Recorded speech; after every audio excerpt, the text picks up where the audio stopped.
Brandon Ross is actually one of the early people involved in this space, also one of the early investors, I believe, in the LC Advisors Fund, and subsequently has gone on to create a dedicated fund concentrating more on small business.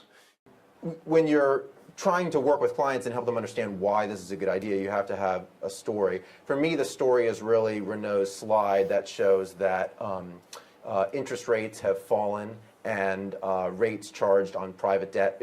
His slide showed credit card rates have not changed. So whether that's because of red tape and regulation, whatever it is about fractional reserve banking that has prevented the banks from forcing the rates down in these products, that's the story, right? We can charge a lot for this stuff. What does it replace? Like I said, for me, it replaces equities, because I think especially as you push above consumer debt, my fund has returns more in the 15% range. As you push above 10%, you really start to get into returns where even with some kind of a small value tilt, emerging markets, whatever it is, it's tough to convince yourself that you're going to get returns at that level. Especially in IRA accounts. I think it works beautifully in tax-protected vehicles. And also, of course, with the rising, with the possibility of a rising rate environment and the fear of inflation, I think it works well to protect, to fit against fixed income. The interesting thing about private debt is it's not really, it doesn't exist in the asset management marketplace. Like, I took a survey on fund administrators. Opus is my fund administrator, and I took a survey for them. And I was meant to choose what kind of hedge fund I was, and there wasn't private debt. It wasn't even an option. So it's sort of the double duty for wealth managers to both explain what private debt is and then convince people that they should have it.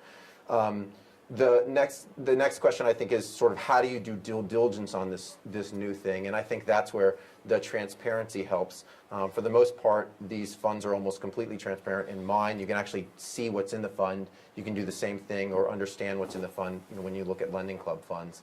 And then finally, the question, I think, is how do you convince investors that they should own this? And that has a lot to do with downside risk. So sort of working all the way back to your original question, most of the fear is not around what happens right now. Everyone likes the idea that they're going to get 10% returns in consumer debt or 15% in business loans or whatever it is. It's, well, what will happen when there's a recession? The way I typically tell that story, in addition to talking about how Lending Club's data is available and you can look at the data and so on, is I pull up the Federal Reserve's G19 report and I show how persistent, I show there's $850 billion of consumer debt, and I show at what rate it's revolved for a fairly long period of time, 13%.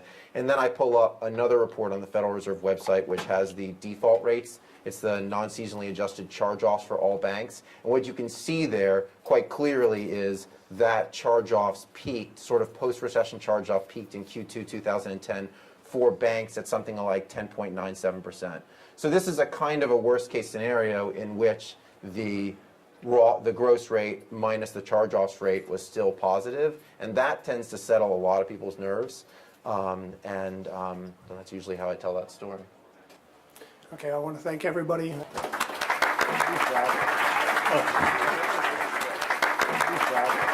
Oh.